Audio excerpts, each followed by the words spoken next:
Hello. I served in the Israeli army between 1983 and 1986. And during that time, I was involved in a circle of violence in the name of protecting my country against a so-called enemy that I knew very little about. As Matt just said, I am part of an organization called Combatants For Peace, and we are all Israeli and Palestinian ex-fighters who work side by side to try and end the violence and the bloodshed.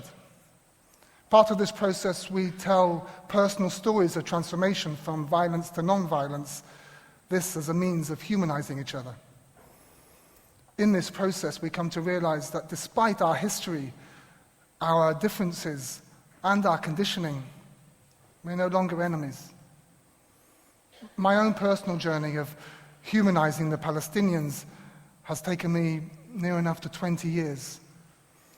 Before I could really see these people as human, I had to seek deep inside and heal and humanize some of my own internal enemies. I was born in England in 1964. Both my parents are Jewish, and despite this fact, I knew very little about Israel or my connection to this country. So you can imagine that when my father came and said that we were moving to Israel, the only question I had was, what bus do I have to catch? So in 1972, we left England, and after a short time, my parents split up, and my father and I moved to live on a kibbutz, which is an ideological agricultural community.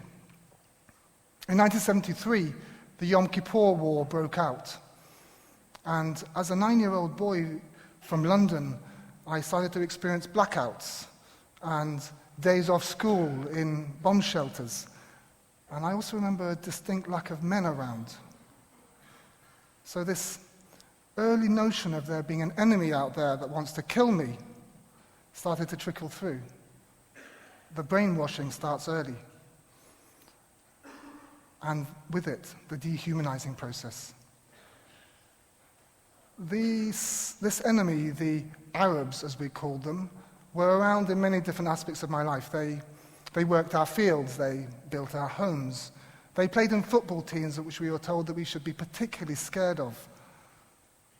Whenever their music came up on the radio, we were told to change the channel very quickly. This process of dehumanizing really caused me to be fearful and distrust these people. And at some point, it started to affect me internally. My basic needs for intimacy and connection became my own enemy. Because I realized that if I was to put up a wall between me and these basic needs, I could isolate myself and be safe by being separate. So, with this serious sense of separateness, toxically mixed with an exaggerated sense of national purpose and military idealism, and when I was called up to go to the army, I decided to volunteer for the paratroopers. I was ready to do my bit. I spent most of my 3 years in the army occupying Lebanon. My first time in Lebanon was about 8 months into my service, and we were tasked with guarding a makeshift prison, literally a crater dug out of the ground. And in this prison were men who resembled very much the ones I saw in my youth, those who built our houses, those who worked our fields, who played in the football teams. But this time there was one distinct difference. This time I had a gun. I was an 18-year-old boy with the power to kill a man. Now these men were living in very squalid conditions. And I sensed this sense of confusion, and I felt scared, and I had this real sense of dis-ease and a gnawing feeling of sickness in my stomach. I was wondering, what had they done? Why were they here? And what was I doing using my power in this way? And then I remember distinctly a kind of voice enter into my head saying, do not engage with any of these feelings. These people are your enemy, and that's it. They have nothing to do with you. And with this, kicked in also this sense of separateness again. Towards the end of my service, my unit was tasked with going into villages on the way out of Lebanon and flushing out any remaining terrorists. In one of these operations, I was tasked with guarding one man who was suspicious as a terrorist. And I remember this man was very close to me, about 1.5 meters away from me, and I was holding my gun to him. He had a sack on his head. His hands were cuffed. His legs were cuffed. And he had soiled himself. And he was shivering with fear. And my officer came to me and he said, if this man moves in any way that feels dangerously, shoot him. Now, as I said, I was only 1.5 meters away from him. And I said to my officer, but if I shoot him, then I will undoubtedly kill the driver who was just in front of him, and who was an Israeli, by the way. My officer said, I don't care. As long as you kill him. I was really scared, and I felt this real, strong sense of disconnection kick in. I was being told that this man's life had no value, that whether he lived or died didn't matter. And for me to sit there and point my gun at him, I had to believe this. I had to actively dehumanize him. And in the process, I had to dehumanize myself. It's still with me now. And I had to disengage from all my feelings if I was going to follow these crazy orders. If I look back now, I see this as a pivotal moment in my time in Israel and in the army, a kind of bottom line that I'd reached. And that was really when the journey to humanize the external enemy and the internal one started. The following day, I went to my commanding officer and I said, look, I can't do this anymore. It's really, I can't participate in this anymore. And luckily, he was forgiving and he transferred me to another unit. After I finished my service, I left Israel as soon as I could and I returned to England. Now, I would return to Israel to visit my family and my friends, but I would not engage with any of the politics of the place. And although I had decided I would not carry a gun again, and I somewhere wanted peace, somewhere deep down inside, I couldn't bring myself to do anything about it. I still believed that somewhere there was an enemy out there that Israel needed protecting against. And at the same time, I was still battling with this sense, this internal enemy, with a sense of that I was only safe if I was separate and alone. And this internal process took me to some very, very dark and even depressive places. So I decided to embark on a long and sometimes very painful journey of self-development in which I sought to understand and heal and humanize this internal enemy. I did this through one-to-one therapy, through group therapy, through shamanic practice, and through dance. I was seeking somehow to crumble this wall of separation between me and myself, and thus between me and the Palestinians. Now, my relationship with my partner, Ruth, has been a fundamental part of this process. It's been a parallel process. 21 years of being together is living proof that I can be in deep, loving relationship without being destroyed or taken over, even with somebody who's very different from me and who we have got conflict between us. Our relationship is a daily reminder that, whilst very, very challenging to me, intimate connection is something very, very important to me. So as part of this ongoing self-development journey, I decided to go on a fire walking ceremony. Somehow I'd been persuaded that I would walk across hot embers with my bare feet. Now, in these ceremonies, you're invited to set an intention for your life, to put it out into the wider field, and offer it up for all our relations, past, present, and future. And as I was walking across these hot embers, my intention came to me loud and clear.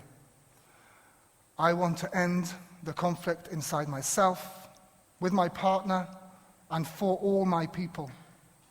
And as I walked, I shouted these over and over again. And as I did this, my heart opened up and expanded, and the wall started to crumble. The day after, a fellow firewalker and indeed peacemaker came to me and offered me a piece of paper. On it was the email address for one of the Israeli co-founders of Combatants for Peace, Chen Alon. She simply said, contact him. The following week I did just that, and the following month I met this remarkable man. And that's where my journey to really humanizing my external enemy truly began. This journey has now been, because I came to realize actually that there were other Israeli ex-combatants who were willing to end this story, this illusion that there was an enemy out there who wanted to annihilate us, and that we were able to work together non-violently to bring about peace and change. This journey has been over the last 5 years, and it's been a journey of returning home. But it's not always been simple. As an example, the first time I went to the occupied West Bank to visit my then new friend, Noor Shahada, who's a Palestinian ex-fighter, I had come to pick him up with my car. I picked him up from one checkpoint and I took him through another checkpoint. We arrived in his house, and as soon as we arrived, after he introduced me to his family, he said, "Give me your keys to your car." Now, I'd only met this man 3 days before this, and he was supposed to be my enemy, but of course we were building peace and building trust, and I didn't want to break our trust. And I said, okay, I gave him my keys. And I went upstairs to his house, and I sat with his family, who I had never met, who can't speak English, and I remember my hands sweating. And I remember sitting there thinking, that's it. I'm dead. That's it.